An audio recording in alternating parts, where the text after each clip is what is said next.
안녕하세요. 예디야기입니다. 예디야기의 사연을 여러분들에게 읽어드릴 DJ 유진입니다.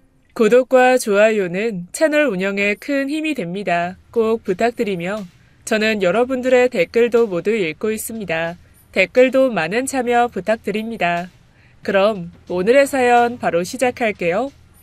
안녕하세요. 저는 50대 중반 여성으로 온 집안 대소사를 다 책임지며 살고 있는 엄마이자 아내, 며느리입니다. 가정이나 회사에서 그런 사람 꼭 있죠. 무슨 일 생기면 가장 먼저 나서서 굳은 일 다 떠안는 사람이요. 그런 사람 보면 어떤 생각이 드세요?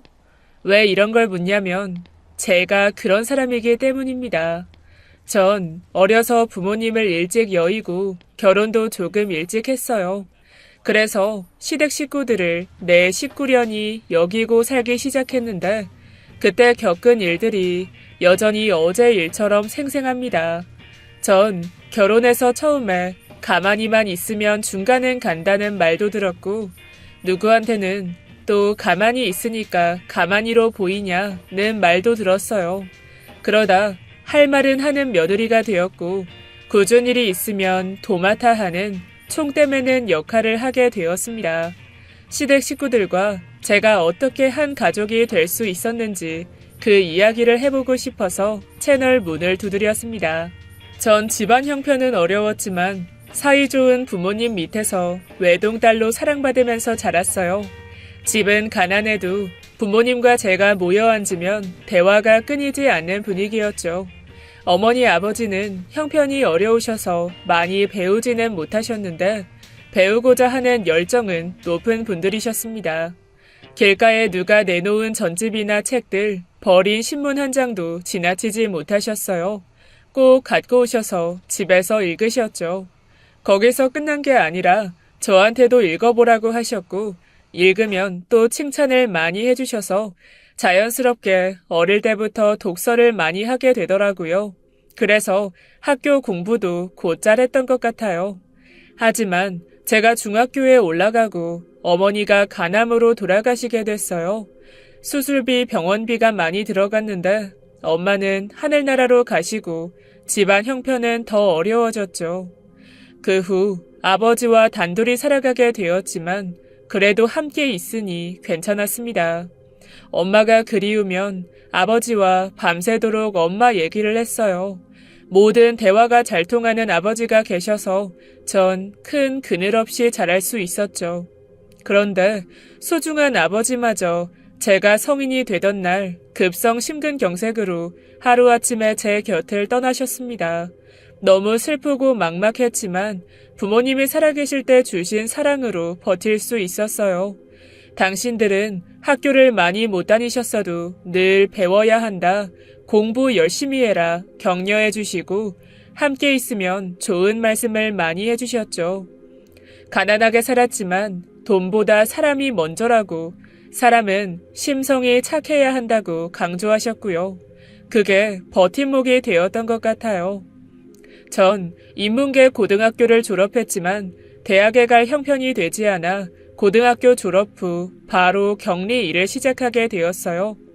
가난하게 살아서 그런지 월급을 받으면 저절로 아끼게 되더라고요. 전 악착같이 돈도 열심히 모으고 시간을 쪼개서 자격증 공부까지 했어요. 세무 회계 자격증을 취득한 후에는 세무사에서 일하며 안정적으로 살 수 있었습니다. 세무사는 아니지만 제가 일을 좀 잘했거든요. 꾀도 안 부리고 저만의 성실함과 부지런함으로 사무실에 꼭 필요한 사람으로 자리매김하게 되었죠. 통장에 차곡차곡 월급 모으는 재미가 컸어요.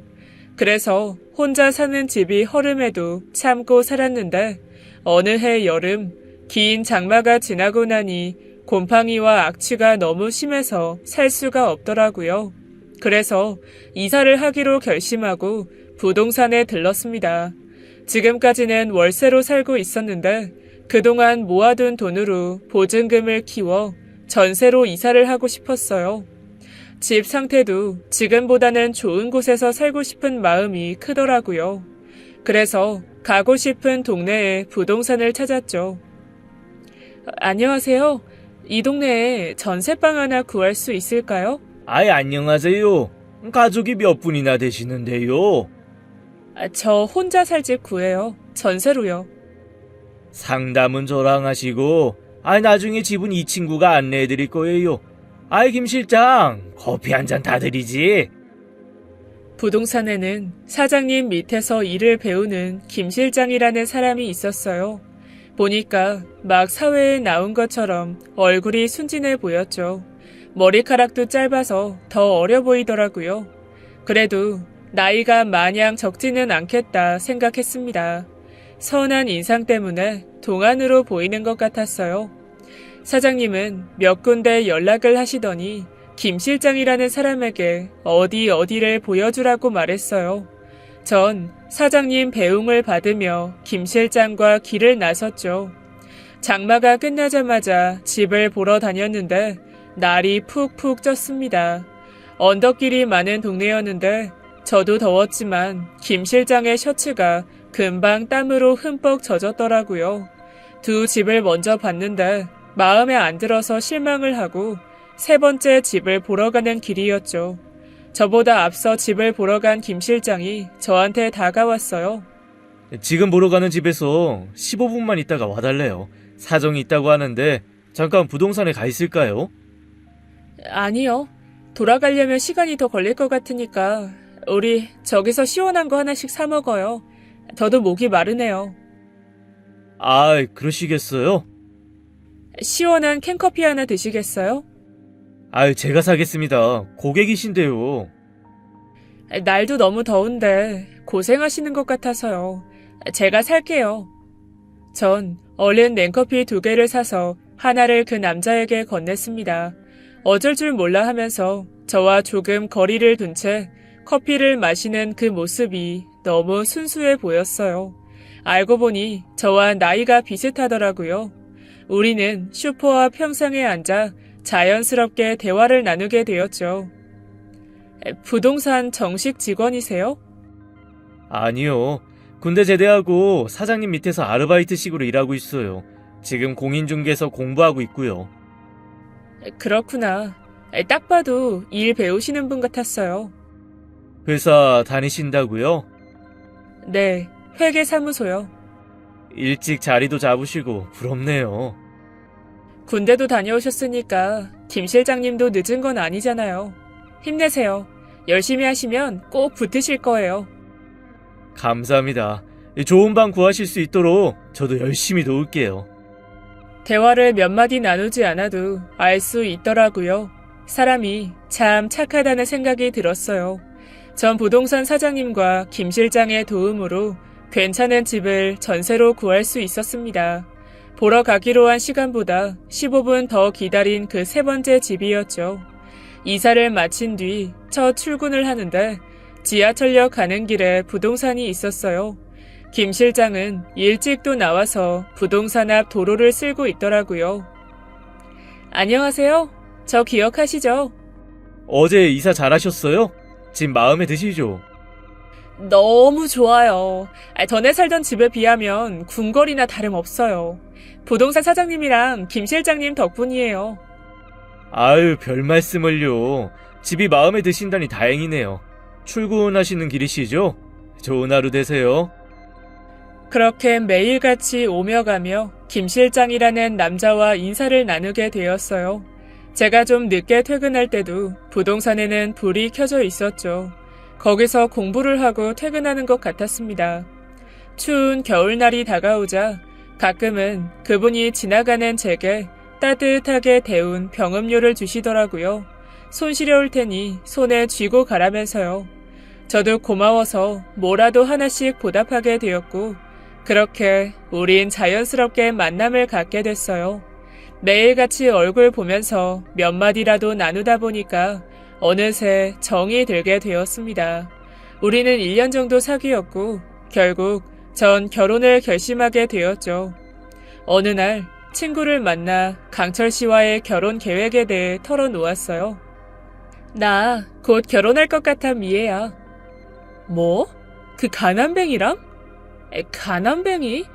말이 너무 심하잖아. 아무리 그래도. 넌 정말 세상 물정을 하나도 몰라. 아이, 결혼이 조금 살만한 한쪽이 가난한 어느 한쪽 구제해주는 거니? 아, 좀 넉넉한 집안 자식이랑 사귀지. 하필 그런 집안 사람이랑. 아, 돈 없는 게 뭐 어때서? 나는 있어. 아, 그래도 넌 회사에서 월급 따박따박 나오잖아. 아, 월급이 그렇게 적은 것도 아니고 네가 사치를 부려 낭비를 해. 그 돈 갖고 있다가 돈 좀 있고 더 능력 있는 남자 만나. 어? 아무렇게나 던진 돌도 그런 집구석에는 안 떨어지겠다. 아, 미애야. 아, 강철 씨네 집 가난한 것만 빼면 흠잡을 데가 없어. 얼마나 착하고 사람이 순수한데. 찢어지게 가난하다는 바로 그 점이 심각한 흠이 되는 거야. 지질이 없는 부모님의 시집은 갔지만 가난한 누나, 일 안 하는 동생 둘까지 다 책임지는 결혼 생활이 어디 쉽겠어? 한번 해보지 뭐. 강철 씨랑 힘을 합치면 되잖아.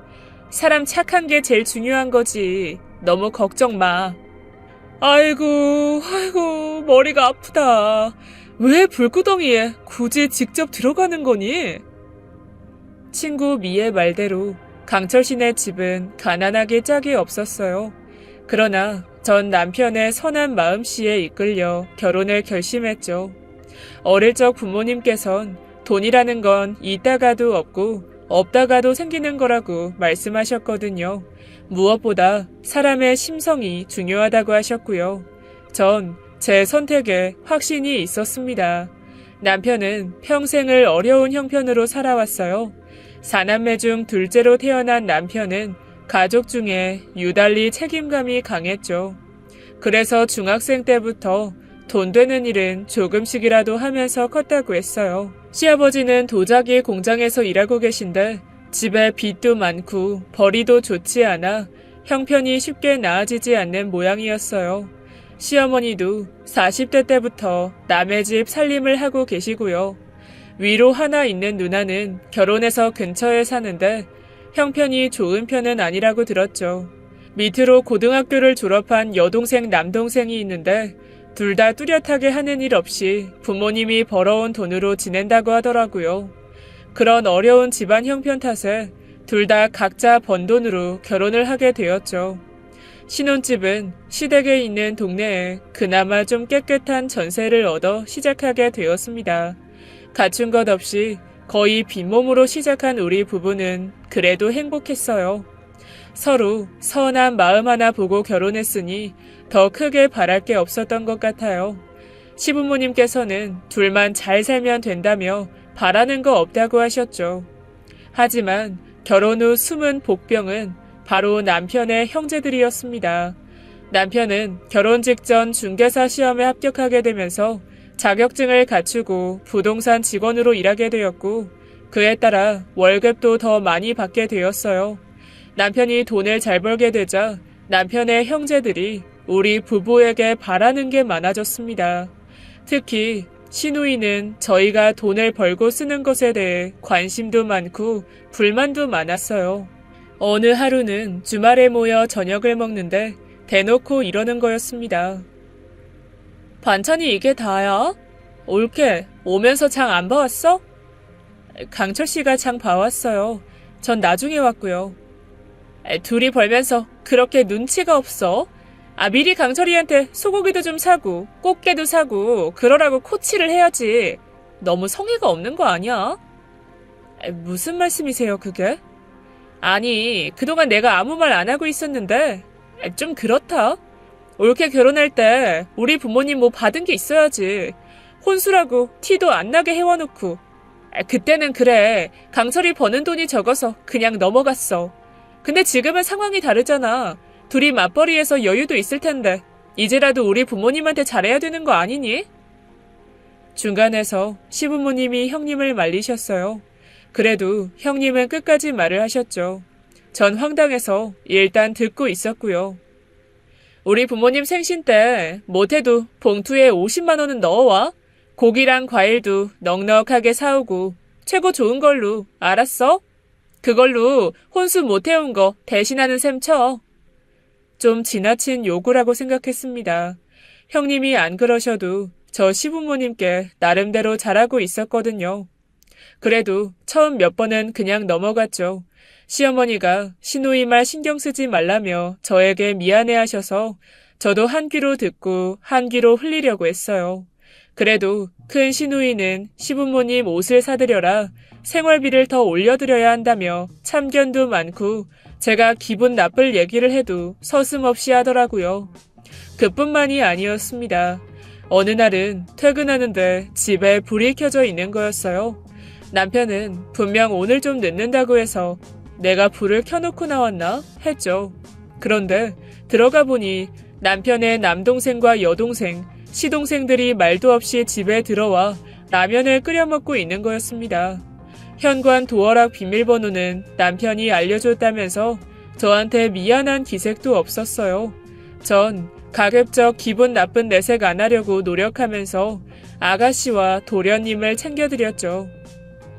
도련님, 아가씨 오셨어요? 갑자기 어쩐 일이세요? 그리고 김치라도 꺼내 드시지. 왜 라면만 먹고 있어요? 그 둘은 고맙다는 말도 없이 라면 먹은 밥상을 한쪽에 밀어놓더니 당당하게 이렇게 요구하는 거예요. 형수님, 애순이랑 나 용돈 좀 줘요. 네? 다짜고짜 무슨 용돈을 달라고 하는 건지. 큰 누나가 형수한테 용돈 받아 쓰라던데요. 형이랑 형수 돈 많이 번다고 애순이랑 나 용돈 좀 줘요. 필요한 것 좀 사게요. 기왕이면 매달 얼마라도 꼬박꼬박 주시 그래요. 우리 형이 번 돈 혼자 다 쓰지 말고. 뭐라고요? 전 안 되겠다 싶어서 정색했습니다. 두 사람은 연년생으로 20대 초반이었어요. 둘 다 고등학교를 졸업하고 공부를 하는 것도 아니고 회사에 다니면서 미래를 준비하는 것도 아니었죠. 술 먹고 친구 만나면서 놀러 다니다가 어쩌다 아르바이트 한 번 하면 그걸 하루 만에 까먹고 여태 시부모님에게 용돈을 타서 쓰고 있었습니다. 시댁에 가보면 새벽까지 안 자고 있다가 동이 틀 때 잠에 들고 설거지, 청소 하나 안 돕는 남매였어요. 연로하신 부모님, 어려운 집안 형편 같은 건 이 둘에게 관심도 없었죠. 도련님, 아가씨, 앞으로 오실 때는 꼭 저한테 연락을 먼저 하세요. 현관 비밀번호도 바꿀 거고요. 앞으로는 알려주지 않을 거니까 그렇게 아시고요. 그리고 용돈은 못 드려요. 어머님, 아버님께 한 달에 얼마씩 드리고 있는데 두 분 부모님한테 용돈 받아 쓰시잖아요. 거기에 제 돈도 들어간 거고 그 이상은 안 돼요. 둘이 한 달에 월급 엄청 번다면서요. 우리한테 꼴랑 용돈 몇 푼 못 준다는 게 말이 돼요? 꼴랑 용돈 몇 푼 두 분이 직접 아르바이트해서 벌어 쓰세요. 그리고 아가씨는 왜 비싼 메이크업 학원 다닌다더니 그만뒀어요? 막내 시누이는 부모님을 졸라 화장 기술을 배운다고 학원을 등록했다가 3개월 만에 그만둔 상태였어요. 학원비와 재료비가 비싸서 돈이 엄청 들어갔는데 힘들다고 그만둔 거였죠. 용돈 없으면 메이크업 박스 중고로 팔아서 쓰면 되잖아요. 왜 신체 건강한 20대 젊은 두 분이 연로한 부모님한테 용돈을 받아 쓰는 거예요? 주기 싫으면 말아요. 오빠, 가자. 용돈 주기 싫은가 봐. 잔소리나 하고. 그래, 가자. 다시 여기 오지 말자. 안녕히 가세요, 두 분. 그 일 이후 남편은 동생들에게 좀 시달렸던 것 같아요. 제가 슬쩍 남편 문자를 보니까 형수 독하다. 형은 결혼 잘못한 것 같다는 둥 제 욕을 실컷 했나 보더라고요. 전 가급적 신경 쓰지 않으려고 했어요. 대신 시동생들한테는 언제 진로 얘기를 진지하게 해보자고 문자를 보냈죠. 공부를 하고 싶거나 취업을 하고 싶으면 도와줄 수 있으니 그때는 언제든 연락하라고 했습니다. 그러나 제 문자를 그냥 무시하더라고요. 전 직장을 다니면서도 평일에 한두 번은 시댁에 들려 저녁도 먹고 주말에도 꼭 가곤 했어요. 시어머니와 장도 같이 보고 시댁에 고장난 물건이 있거나 집을 고쳐야 하면 남편과 상의해 같이 처리했고요. 억지로 한 건 절대 아니고 다 좋은 마음으로 했죠. 저는 부모님이 두 분 다 돌아가셔서 그런지 착하신 우리 시부모님에게 더 마음이 갔습니다. 정말 법 없이도 살 분들이셨어요. 뭐 하나라도 더 챙겨드리고 싶었죠. 또 시부모님 두 분 다 엄살을 모르는 분들이시라 아픈 곳이 있으셔도 말씀을 안 하세요. 그럴 때면 눈치껏 한의원도 모셔다 드리고 안마기도 사드리고 했습니다. 그러나 남편의 형제들은 제가 미운 눈치였어요.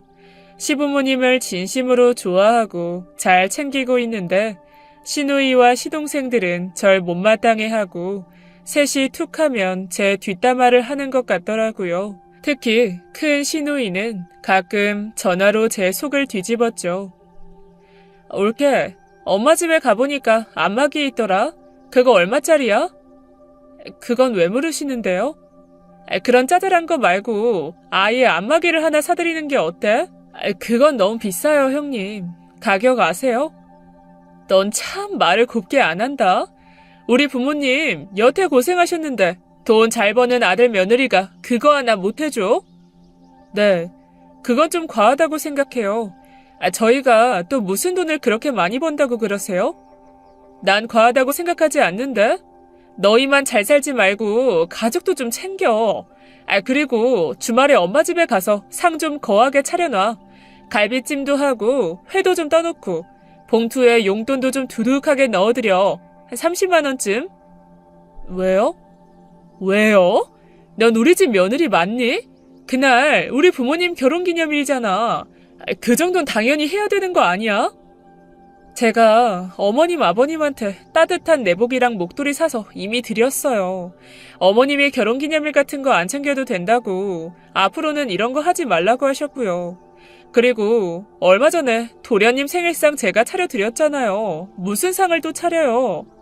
야, 너 시누이가 웃음니? 너 우리 부모님 뒷방 늙은이 취급하기만 해봐. 내가 두 눈 똑똑히 뜨고 보고 있어.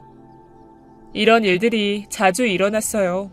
시누이, 시동생들이 저를 자기들 때대로 움직여서 대리 효도를 시키려고 하더라고요. 시부모님 앞에서 큰 소리 내기 싫어서 전 몇 번 참았습니다. 그러나 부당한 일들이 자꾸만 반복되니 저도 참을 수 없는 지경에 이르렀죠. 결국 폭발하고 말았어요. 하루는 작정하고 형제들을 불러 모았습니다. 전 두 눈에 불을 켜고 이렇게 말했어요. 앞으로 누구도 저한테 이래라 저래라 하지 마세요. 제가 알아서 잘하고 있는데 도가 지나치시네요. 어머님 아버님은 괜찮다고 하시는데 도대체 왜 저한테 이렇게 바라는 게 많으세요? 아니, 며느리가 그럼 시부모님을 챙기는 게 당연하지. 별걸 다 갖고 유세를 한다. 그리고 우리 엄마 아빠 원래 아쉬운 소리 못 하시는 거 몰라? 저 지금 최선을 다하고 있어요. 대신 형제들까지는 못 챙기니까 각자 알아서들 잘 사세요. 아가씨 도련님은 성인인데 왜 돈을 안 벌어요? 나가서 제 몫을 해야 성인 대접을 해줄 수 있는 거예요. 그리고 형님, 자꾸 저희 둘이 버는 돈에 간섭을 하시는데 저희 둘 빈몸으로 결혼했고요. 아직 집도 없어요. 형님 말대로 살다가는 저희 죽을 때까지 빈털터리로 살아야 돼요. 앞으로 제 지출에 대해서 간섭하지 말아주세요. 뭐? 너 지금 돈 번다고 유세하니? 네, 이걸 굳이 유세라고 하고 싶다면 그렇게 생각하세요. 어머, 얘 말하는 것 좀 봐. 옆에서 시동생이 욕을 곁들여 한마디 하더라고요. 형수님, 지금 우리 돈 못 번다고 무시하는 거예요? 형 지금 이게 무슨 상황이야? 와이프 하나 똑바로 못 잡아서 집안을 이렇게 시끄럽게 만들어? 집에 사람 하나 잘못 들어오면 이 모양 되는 거야. 너 이 자식아, 무슨 말을 그렇게 해? 형수가 틀린 말 뭐가 있냐? 부모님 반찬에 너희 용돈에 누나한테 좋은 소리 하나 못 들어가며 군소리 없이 노력한 걸 고맙게 여기지도 않고 뭐? 집안에 사람을 잘못 들어와? 여보, 가만히 있어. 나한테 자꾸 돈 버는 유세, 며느리 유세한다고 뭐라고 하시는데 그래요. 유세 떠는 김에 한마디 더 할게요. 이제부터 집안 문제는 다 제가 알아서 해요. 그리고 도련님이랑 아가씨도 저한테 용돈 단 돈 10,000원이라도 받고 싶으면 형한테 함부로 하지 말아요. 형을 무시하는 건 곧 나를 무시하는 거나 마찬가지예요. 알겠어요? 전 그동안 하고 싶었던 말을 다 했어요. 똑부러진 제 이야기에 큰 시누이는 뒷목을 잡았고 시누이들은 형을 노려보고 난리였죠. 전 다시 한번 시동생들에게 형대접 제대로 하라고 강조했습니다. 강철 씨가 워낙 착하다 보니까 동생들이 남편을 만만하게 보는 경향이 있었어요. 전 앞으로 더는 그 꼴 안 보겠다고 선언하면서 시동생들을 따끔하게 혼냈습니다. 그 후 시누이와 시동생들은 전처럼 저를 못살게 굴지 않았어요. 앞으로 당하고 있지 않겠다고 선언을 하니 더는 이 말 저 말 못했죠. 시부모님께는 전부터 그 셋보다 제가 훨씬 잘하고 있는 걸 아셨기에 아무 말씀 없으셨습니다. 그러나 그건 눈속임이었고 시누이와 시동생들은 남편에게 할 말을 다 하고 있었더라고요. 당시 저희는 아껴 쓰느라고 생활이 여유롭지 않았었어요. 둘이 번 월급의 상당 부분을 적금으로 넣고 있었거든요. 하루빨리 돈 모아서 집을 사야 했기 때문에 남편도 허리띠 졸라매는 것에 동참하던 때였죠. 그래서 그 해에 시부모님 생신 때 용돈도 적게 드리고 명절에도 사과만 한 박스 사간 게 다였어요. 그런데 그게 못마땅했던 시누이들과 시동생은 기어이 남편에게 한 소리 했던 모양이었습니다. 전 또 한 번 시댁 식구들이 다 모였을 때 대놓고 얘기했어요. 할 말 있으면 남편한테 하지 말고 나한테 하라고. 남편이 무슨 잘못이냐고요. 다 내 생각이고 내 결정이니 남편한테 말해도 소용없다고. 할 말 있으면 직접 나한테 하라고 다시 말했죠. 사실 당시 시누이와 시동생들은 입이 10개라도 할 말이 없었어요. 시누이는 다단계에 돈을 집어넣었다가 날렸는데 시부모님 돈까지 끌어 썼더라고요. 안 그래도 좁은 집에 필요 없는 물건을 쌓아놓는데 속이 터졌습니다. 시동생들도 크고 작은 사고들을 쳐서 돈 없는 시부모님께 손을 벌리고 있던 때였죠. 정말 너무들 하시네요. 저한테 잘하라고 하시더니 이게 뭐예요? 어머님, 아버님 힘들게 버신 돈을 그렇게 날려도 된다고 생각해요? 돈도 돈이지만 자식이 잘 살아야 부모도 마음이 편하죠. 형님은 저 물건 다 어떻게 하실 거예요? 도련님 아가씨는 도대체 왜 밤에 나가서 그렇게 사고를 치고 다니세요? 어머님, 아버님 걱정도 안 되세요? 사실 전 결혼 후 시부모님들을 내 친부모처럼 모시자 마음 먹었어요. 뵐수록 더 잘해드리고 싶었고 건강하게 오래 사셨으면 했습니다. 부모님이 일찍이 돌아가셨기에 절 보듬어주는 시부모님께 더 애틋함을 느꼈던 거였죠.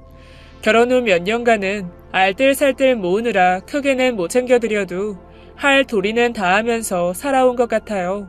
시댁에 갈 때마다 안마도 해드리고 안아드리며 살갑게 대했죠. 물질적으로나 정서적으로나 전 시부모님에게 최선을 다했습니다. 시부모님도 그런 저를 싹싹하고 예쁘다며 좋아하셨고요. 형제들과의 트러블이 있었을 때도 시부모님은 저를 원망한 적이 단 한 번도 없었어요.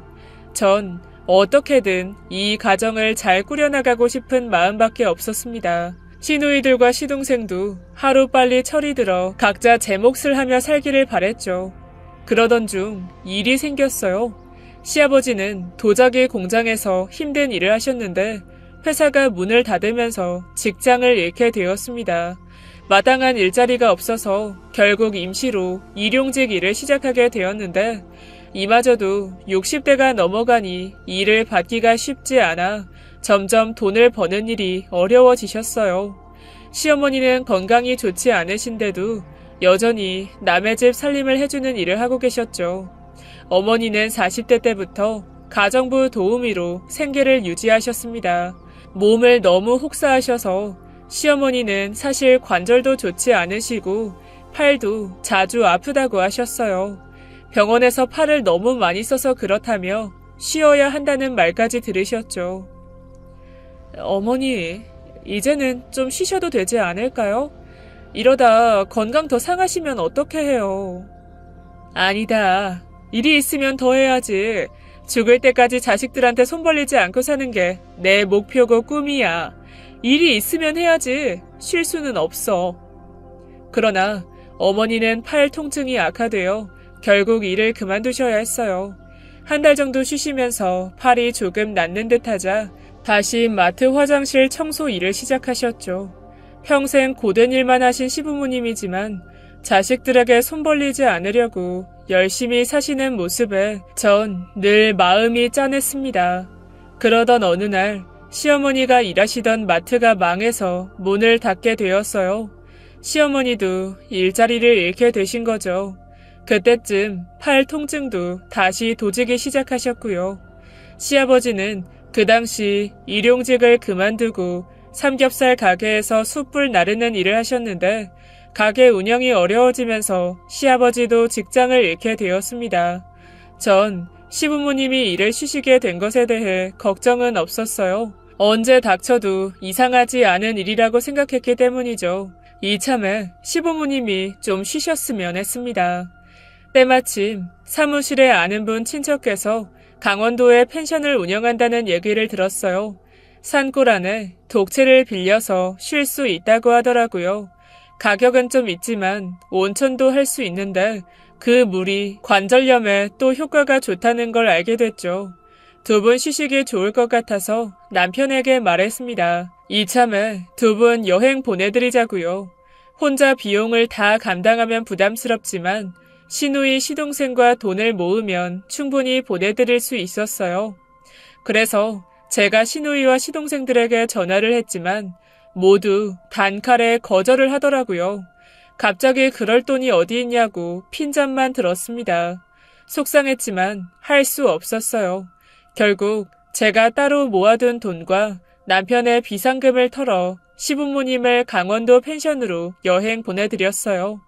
제가 결혼하고 두 분이 여행 가시는 걸 본 건 그때가 처음이었습니다. 그런데 남편이 부모님 여행 가시는 거 사실 이번이 처음이라고 말하는 거예요. 전 깜짝 놀랐죠.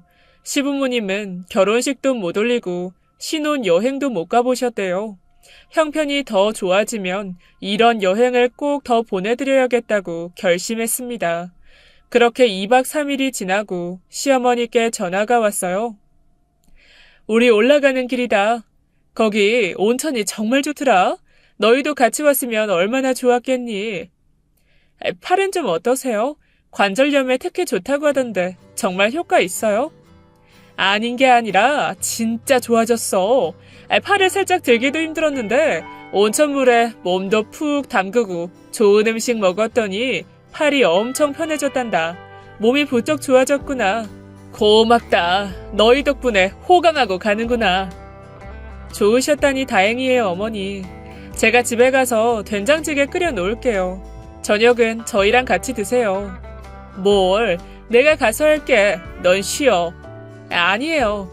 여행 얘기도 듣고 싶고 저희가 미리 가 있을게요. 전 남편과 팔짱을 끼고 시부모님 댁으로 갔어요. 미리 청소도 해놓고 된장찌개 끓여서 밥도 지어 놓았죠. 그러나 두 분은 도착하실 시간이 한참이 지나도 오질 않으셨습니다. 걱정이 돼서 전화를 걸어도 받지 않으셨고요. 그리고 늦은 밤이 되어서야 전화를 한 통 받았어요. 고속도로에서 사고를 당해 응급실에 실려가셨다고요. 남편과 저는 정신없이 병원으로 달려갔습니다. 저녁나절 뉴스에서 봤던 큰 사고가 우리 시부모님께 벌어진 일이었어요. 시어머니는 오른쪽 다리 골절에 시아버지는 두 팔을 다치셨더라고요. 마음이 너무 아팠습니다. 결국 시어머니는 걷지를 못하고 시아버지는 팔을 다쳐서 쓰지를 못하게 되셨어요. 사고는 뉴스에 나올 정도로 심각했고 안타깝게도 사망자도 있었죠. 이만하길 다행이라고 생각해야 할 정도로 큰 사고였어요. 전 괜히 죄책감이 들었습니다. 여행을 다녀오지 않으셨더라면 이런 일도 없었을 텐데 말도 못하게 속상했어요. 남편은 이런 제 마음을 알고 그렇게 생각하지 말라고 위로했지만 전 혼자 소가리를 했죠. 시부모님께서는 부러진 팔다리 수술을 받게 되었고 수술 후에는 집 근처 병원에 장기로 입원하게 되었습니다. 두 분 다 거동이 불편하셨기 때문에 간병인이 반드시 필요한 상황이었어요. 전 가족들을 불러놓고 시부모님 간병에 대해 말을 꺼냈죠. 어머님, 아버님 거동이 불편하셔서 곁에 간병하는 사람이 꼭 있어야 돼요. 한 사람이 붙어서 할 순 없으니까 우리 다 일주일씩 돌아가면서 하면 어때요? 이 사람이랑 내가 제일 먼저 할 테니까 그 다음에 누나랑 강우, 애순이 너희가 일주일씩 돌아가면서 하면 좋을 것 같은데. 회사를 오래 빠질 수 없잖아. 이럴 때 서로 돕자 우리. 시누이들과 시동생은 의외로 순순히 알겠다고 하더라고요. 전 예상 밖의 반응에 정말 안심하고 고마웠습니다. 솔직히 안 한다고 할까봐 걱정했거든요. 첫 주와 둘째 주는 남편과 제가 간병을 맡았습니다. 수술 직후라 수발이 더 어려웠지만 어머님, 아버님은 얼마나 더 힘드실까 싶어 힘든 내색 없이 열심히 했어요. 평소에도 자식에게 패 끼치기 싫어하시던 두 분은 제 눈도 못 마주치셨죠. 너무 미안하다고요. 그럴 때마다 전 괜찮다고 미안해 하실 필요 없다고 말씀드렸습니다. 남편과 저는 한 마음으로 두 분을 보살폈어요. 하루빨리 나으셨으면 좋겠다고 간절히 바랬습니다. 그렇게 2주가 흘렀고 전 시누이를 기다렸어요. 셋째 주에 큰 시누이가 간병을 하기로 했거든요. 그런데 한밤중에 전화가 왔습니다. 올케, 난데 일을 어떻게 하면 좋아? 나 병원에 못 갈 것 같아. 글쎄, 며칠 전부터 우리 시어머니가 몸이 안 좋다고 하시더니 아예 자리를 깔고 누우셨어. 병원도 내가 모시고 가야 하고 꼼짝없이 병간호도 해야 될 것 같아. 어머, 정말요? 많이 편찮으세요? 저도 내일 출근해야 되는데. 혹시 아주버님이 사돈 어르신 간병해드리고 형님은 여기로 오시면 안 될까요? 그이 요새 너무 바빠서 집에도 잘 못 들어와. 그렇게는 아무래도 안 될 것 같아. 강설이랑 잘 상의해보거나 동생들한테 연락해봐. 순서 바꾸는 건 상관없잖아. 그지? 그럼 나 끊는다. 애가 탄 저는 막내 시누이와 시동생에게 연락을 했는데 둘 다 칼같이 안 된다고 자르더라고요. 시동생은 군대 간 친구 면회 가기로 했다고 하고 막내 시누이는 아르바이트를 잡아놔서 안 된다고 했어요. 결국 남편과 저는 3, 4일씩 나누어 회사에 눈치를 봐가며 휴가를 또 냈습니다. 그런데 더 기가 막힌 건 그런 일이 셋째 주에만 일어난 게 아니었다는 거죠. 이후에도 오기로 한 남편 형제들은 온갖 핑계를 대며 간병을 저희에게 미뤘어요. 하지만 뒤늦게 알고 보니 큰 시누이와 시동생들이 댔던 변명은 다 거짓말이었습니다. 부모님 간병하기 싫어서 꾀를 부린 거였죠. 남편은 저에게 너무 미안해했고 전 저대로 화가 많이 났어요. 어쩌면 그럴 수 있는지 분통이 터졌습니다. 시부모님도 상황을 눈치채시고는 저에게 더 면목 없어 하셨고요.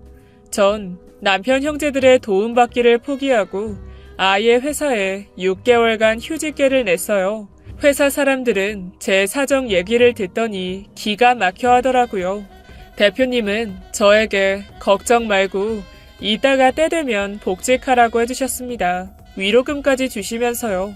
오랫동안 성실하게 일해왔던 저를 모두가 믿어주었고 시부모님의 쾌유를 빌어줬죠. 이럴 때 보면 또 무정한 가족보다 남이 더 낫나 싶더라고요. 그렇게 제가 휴직계를 내니 시부모님 간병에 잡음이 생길 게 없었습니다. 전 6개월간 시부모님을 집에 모시면서 병원 진료, 물리치료도 다 모시고 다녔어요. 시부모님들은 다른 자식들은 나 몰라라 하는데 며느리가 너무 고생한다며 미안해하셨죠. 시간은 차차 흘러 시어머니도 어느 정도 걸으시고 시아버지 팔도 거의 다 나아갈 때쯤이었어요. 하루는 남편이 퇴근길에 약밥을 사왔더라고요. 제가 가장 좋아하는 음식이 약밥이었습니다. 찹쌀을 물에 불려서 찐 다음에 핵설탕, 참기름, 대추, 진간장, 밤을 넣고 다시 찐 약밥은 저 어릴 때 엄마가 많이 해주시던 간식이었어요. 집에 대추나 밤이 없어도 엄마는 찹쌀과 참기름, 간장만으로도 맛있게 잘 해주셨어요. 제가 남편이 사온 약밥을 반가워하고 허겁지겁 먹는 모습을 그날따라 시어머니께서 유심히 보시더라고요. 왜 그렇게 급하게 먹어? 물 마시면서 천천히 먹지. 체할라. 네, 어머니도 드세요. 이거 진짜 맛있네요. 금방 쪘나봐요. 너 약밥 좋아하니? 저 어릴 때 친정 엄마가 많이 해주셨거든요. 엄청 좋아해요. 네가 이렇게 약식 좋아한 줄 알았으면 진작 많이 좀 만들어줄 걸 그랬다. 시어머니는 제 등을 가만가만 두드리시며 안쓰러운 듯이 말하셨습니다.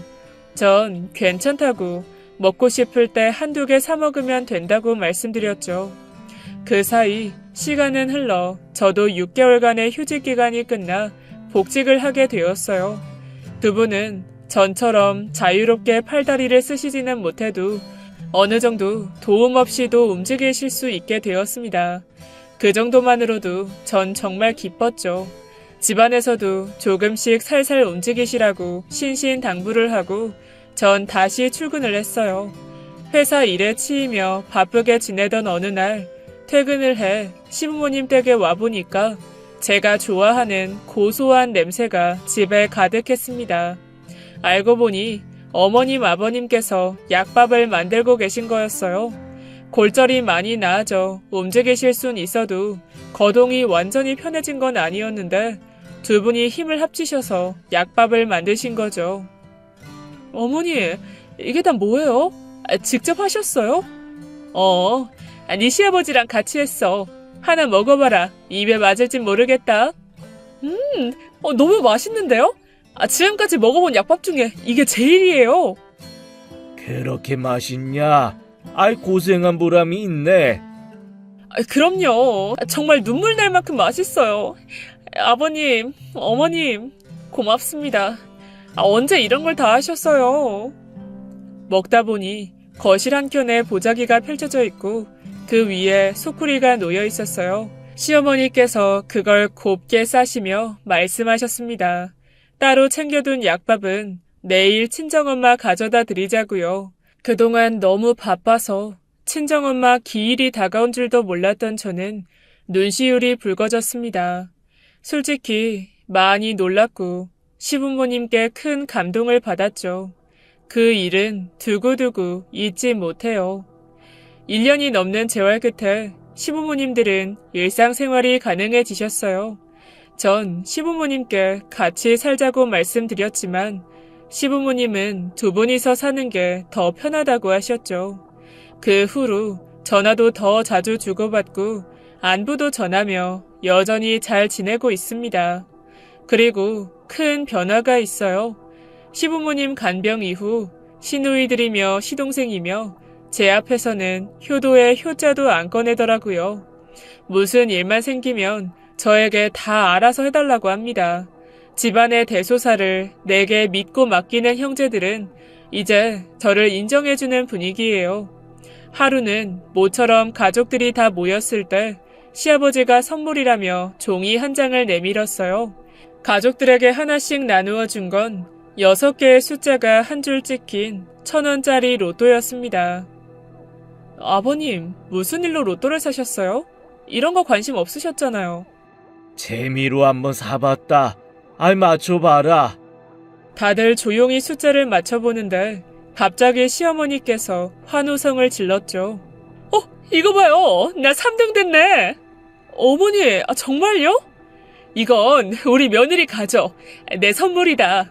아니에요. 아버님이 어머님 주신 거잖아요. 이걸 왜 절 주세요? 전 깜짝 놀라 안 받겠다고 했는데 가족 누구도 그럼 내가 대신 가지겠다는 사람이 없었어요. 예전 같으면 시누이들과 시동생이 서로 갖겠다고 난리였을 텐데 조용했습니다. 그런데 그 순간 시아버지도 4등에 당첨됐다며 막 웃으시는 거였죠. 시아버지도 제게 선뜻 로또 종이를 주셨어요. 이것도 우리 며느리 가져라. 옛다 선물이다. 아니, 왜 이걸 다 저한테... 어리둥절해하는 저한테 두 분은 이렇게 말씀하셨어요. 그동안 정성으로 간병해줘서 고맙다고요. 다친 팔다리 나은 거 다 제 덕분이라고 제 손을 잡고 여러 번 말씀하셨죠. 마음 같아서는 더 많이 해주고 싶은데 가진 게 많지 않아서 미안하다고 하시는 어머님 아버님을 전 꼭 안아드렸어요. 마음이 찡해서 눈물이 나올 것 같았습니다. 그때였어요. 올케, 고마워. 우리 엄마 아빠 팔다리 낳은 거 다 올케 덕이야. 내가 할 말이 없다. 형수님, 진짜 이번에 놀랍고 솔직히 감동이었어요. 남들이 말하는 효도라는 게 어떤 건지 형수님 하는 거 보고 알았어요. 그동안 철없이 굴어서 미안해요. 새언니, 나도 할 말이 있어요. 전에 용돈 달라고 떼쓰고 새언니 뒤에서 흉보고한 거 다 사과할게요. 그 일로 나 미워하는 건 아니죠. 부모님한테 잘한다는 게 그게 뭔지 새언니 보니까 알겠더라고요. 나도 언니 따라서 효도라는 것도 좀 하고 그렇게 살아볼게요. 그냥 그러고 싶어졌어요. 전 그 어떤 말도 할 수가 없었어요. 가슴에 뜨거운 게 올라와 목구멍을 막고 있는 것 같았습니다. 착한 남편 하나 보고 결혼해 겪었던 많은 일들이 떠올랐죠. 힘들 때도 있었지만 이젠 굽이굽이 높은 산봉우리를 다 넘은 기분이 들었어요. 저를 보는 시누이들과 시동생의 시선이 부드러운 게 느껴졌어요. 이제 진짜 가족이 된 것 같았죠. 부모님과 헤어진 후 만난 남편도 좋았지만 전 사실 시부모님이 참 좋았어요. 따뜻하고 인정이 느껴졌죠. 그래서 진심으로 잘 대해드리고 싶었고 노력했는데 이제 남편 형제들이 그걸 알아주는 것 같아 기뻤습니다. 시부모님께서 주신 로또 용지를 전 손에 꼭 쥐었어요. 큰 돈은 아니지만 나를 최고로 여겨주는 시부모님께 감사한 생각이 들었죠. 지금처럼, 아니 지금보다 더 가족들에게 잘하고 싶었습니다. 며칠 전에도 퇴근하는데 시어머니께서 전화를 주셨어요. 제가 좋아하는 나물 반찬이랑 팥죽 끓여놨다고 먹고 가라고 하시더라고요. 어머니, 저 슈퍼 들릴 건데 뭐 사갈 거 없어요? 지난번에 보니까 참기름 다 떨어졌던데요? 오늘 나물 하려고 이미 시장에서 사왔어. 그러면 사이다나 한 병 사올래? 시원하게 한 잔 마시고 싶구나. 그럴게요, 어머니. 빨리 갈게요. 넘어질라. 천천히 와. 따뜻하게 밥 차려줄게. 전화 밖에서 시아버지가 저를 걱정하는 소리가 들려왔어요. 뛰어오다 넘어지면 안 된다고 저 제초까지 말라는 시어머니를 향한 잔소리였죠. 우린 벌써 다 먹었다. 급할 거 하나도 없고 건널 때 차 조심하고. 알았냐? 네, 아버님. 걱정 마세요. 퇴근하는 발걸음이 가볍습니다. 저를 기다려주시는 어머님, 아버님을 떠올리니까 피곤이 싹 사라지는 것 같아요. 얼른 가서 따뜻한 밥상 앞에 앉고 싶습니다. 하늘에 계신 우리 엄마 아빠가 저 사는 모습 보면 뭐라고 하실까요? 엄지손가락을 힘껏 들어주실 것 같네요. 제 이야기는 여기까지입니다. 긴 사연 들어주셔서 감사하고요. 여러분도 가족과 함께 행복한 날들 되시길 바랍니다. 지금까지 예디야기였습니다. 끝까지 함께 해주신 여러분 진심으로 감사드리며 전 내일 이 시간 다시 돌아올게요. 감사합니다.